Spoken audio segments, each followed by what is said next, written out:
Hi guys, your buddy Warcheck here. Just a quick reaction video on the latest news coming out of the Diversity in Comics camp in regards to his Jawbreakers campaign, which I think is wrapping up now.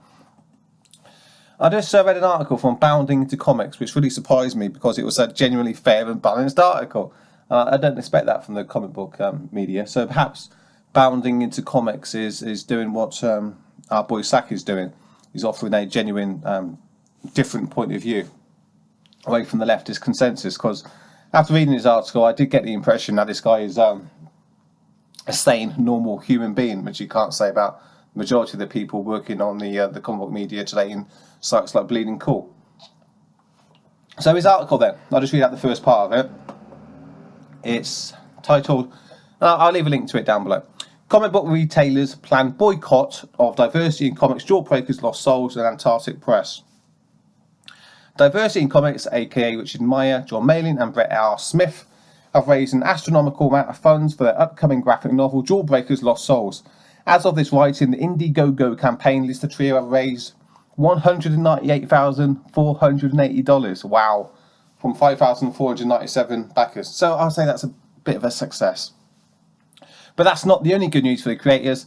They also landed a publishing deal with Antarctic Press, the same publishers behind My Hero Macadamia, Gold Digger, Black Ops and more. Okay, so the Indiegogo campaign has done better than expected, and they've got themselves a publisher as well. Or he's got himself a publisher now, as our boy Sack. So fantastic news. So lots of people are happy about this on Twitter. And how are the leftist comic book store owners reacting? Well, their reaction is very telling. Their reaction is, I'm not going to stock that in my shop. I don't want people reading this book. It's my book. It's my store. It's my store, and I refuse to stock this. I'm not having this poison. This man targets women on the internet, don't you know? He's a serial harasser. I refuse to stock his book. I kind of agree with that, believe it or not. I believe that they should have the right to not stock Jawbreakers if they don't want to, because these are their businesses, their own private businesses. They should not be forced to sell something that they don't want to sell. And if they want to go out of business because the comic book industry is changing around them and people actually want to read books like Jawbreakers, then it's they should have the freedom. They should have the freedom to go out of business. Really should. You should not be forcing people to sell things that they disagree with. However, that's of course not what the left says. It's not what they say in their own words as well. And there's this guy called Ryan Higgins of Comics Conspiracy in Sunnyvale, California, right? He's a good example of this, and this is all in the article. He says, I think it was today or yesterday, I will not order or stock this product regardless of special orders, and will let whoever publish it exactly what I think about them. So he's misspelled his own tweet, but the general gist of the tweet is that he's not going to stock the comic book regardless of special orders. Shoot back a little bit to April the 1st, April Fool's Day, that's quite appropriate, 2017. The same man, Ryan Higgins, says, so to say that I'm not stocking comic books with a black lead because I'm a white guy is effing insulting. I stock what sells, period. So Ryan says that he stocks what sells. He doesn't, does he? Ryan has got the ideological consensus of a far left social justice warrior, and the worst thing you could ever say to Ryan is that he's a racist. So his bookstore is going to be full of Kwanzaa books and Black Panther books by Ta-Nehisi Coates, whatever his name is, all that kind of stuff which doesn't sell, and he's not going to be stocking copies of Jawbreakers which people actually want. So he doesn't stock what sells. He's not telling the truth there, but it's okay.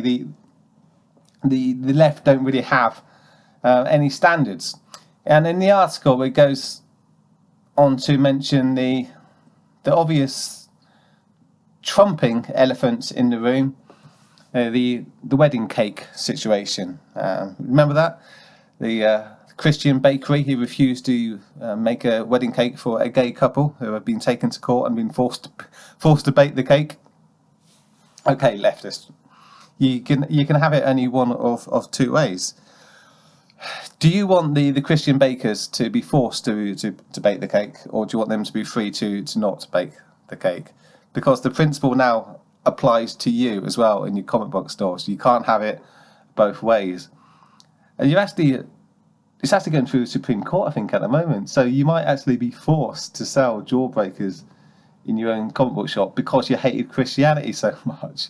That'd be quite ironic, wouldn't it? That your hatred of Christianity has forced you to stock a book, Jawbreakers, which you obviously massively want to discriminate against because you're obviously not about diversity, which is why you keep talking about diversity all the time. So, my opinion then, yeah, they should not be forced to sell Jawbreakers, but I guess they've set a trap for the Christians, and the Christians have walked away, and then the leftists have gone and stumbled into their own trap of their own making, the big fools, and now they're going to be forced to sell Jawbreakers, and if they don't, they might get sued, and their comic book stores will be closing even quicker than they would have done otherwise by ignoring market forces. But, I kind of feel sorry for them, really.